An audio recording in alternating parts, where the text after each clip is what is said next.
everybody loving on my foot. You come lay down here and start loving on my foot. You gonna be okay being an indoor cat? Because there's food in here. That's right, Stumpy. Stumpy's always been a sweetheart. He was actually born in here before we knew how absolutely gobsmackingly many kittens were going to come this generation. There was 2 fertile females, one that lived on this land when we moved in, and just we ended up inheriting because she already lived on my land. And she had a lot of kittens. And then Eva, because of the circumstances of this moving, Eva didn't have the money to get her one cat fixed. She had just gotten a kitten and she couldn't get it fixed. So we had babies too. And those babies had babies, and we had 2 genetic populations. And that meant there's going to be a lot of breeding. And so there was 6 kittens the first year.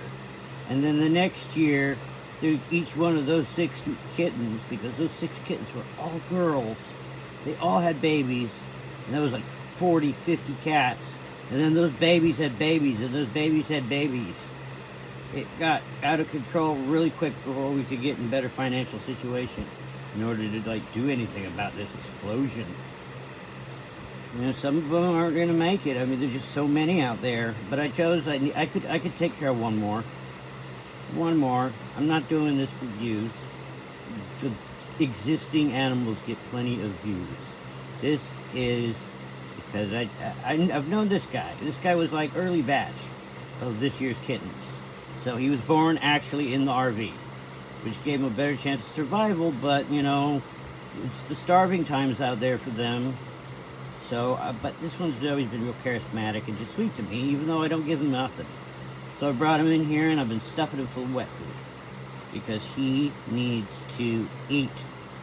That's just what it is out there. You know, people don't understand I live in the middle of nowhere. This is a feral cat colony.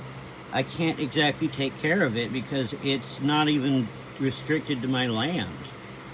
People on my neighbors all have like feeders for some cats, but not other cats. And they're like, oh, I can't take in all these cats because, you know, sometimes you let one cat move in, next thing you know, you got like a bunch of cats. And they just become like an invasive species. All the fucking birds are not here because there's too many cats trying to eat birds right now. I can't hear the birdie sounds. Even the woodpecker's gone away because there's too many cats.